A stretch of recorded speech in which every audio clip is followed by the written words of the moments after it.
ভাই আমি অনলাইন খুললে আজকাল যা দেখছি যে আমি বাদে হয়তো সবার বিয়ে হয়ে যাচ্ছে ভাই। মানে অনলাইন আসলে কারো না কারো বিয়ের পোস্ট ভাই, কেউ না কেউ বিয়ে করে নিচ্ছে। একটা বিয়ে হচ্ছে, দুজন মানুষের জীবন চেঞ্জ হচ্ছে, আর কিছু সংখ্যক মানুষের ডিপি চেঞ্জ হচ্ছে। মানে লিটারালি আমি কনফিউজ। মানে বাঙালি সারা বছর বিয়ে জমিয়ে রাখে ভাই, শীত পড়তে পড়তেই ছাড়া শুরু করে দেয়, বিশেষ করে নভেম্বর ডিসেম্বর মাসের দিক। ভাই পাবলিকের জাস্ট মুড়ি মোড়কার মতন বিয়ে হয়ে যাচ্ছে ভাই। আর এই বিয়ের সাথে এক্সামের কি সম্পর্ক আছে ভাই, আমি আজ পর্যন্ত বুঝি না। মানে এদিকে বাঙালির বিয়ে শুরু হয়, ওদিকে স্কুল কলেজে সমস্ত এক্সাম চালু হয়। ছোট থেকে আমার জীবনের এটা সব থেকে বড় দুঃখ ভাই। আমার চেনা পরিচিত যারা আছে তারা নভেম্বর ডিসেম্বর মাসে বেছে বেছে বিয়ে করবে। মানে এগুলো কি এরা ইচ্ছা করে করে যে না সামনে এক্সাম আছে তার আগে পিছে বিয়ে ফেলি, জ্ঞাতি গোষ্ঠী কম আসবে কোনটা?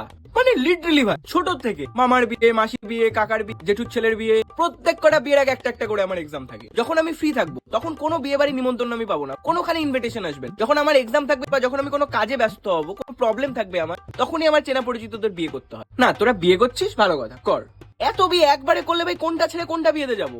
আমার এলাকায় পরশুদিন দুটো বউ ভাত একসাথে আছে, তুমি বলো এখন কোনটা ছেড়ে কোনটাতে যাবো? তার থেকে ভালো তোর একটু সমঝোতা করে একটু আগে পিছিয়ে কর, দু জায়গায় দুদিন আলাদা আলাদা ভালো মন্দ খেতে পারবো না। গিফট তো ভাই দুই বাড়িতেই যাবে, কিন্তু এক বাড়িতে খেতে পারবো, এক বাড়িতে খেতে পারবো না। যদিও এই সিচুয়েশনে বাঙালির আলাদা ক্রিয়েটিভিটি কাজ করে। যে বিয়ে বাড়ির মেনু অতটা খাস না, সেই বিয়ে বাড়িতে গিফট নিয়ে আমি আমার মা বাবাকে পাঠাই। আর যেই বিয়ে বাড়িতে খাওয়া দাওয়া একটু স্পেশাল, সেই বিয়ে বাড়িতে গিফট নিয়ে আমি একা যাই। ও মা, গিফট দিয়েছি খাবো না তা বলে।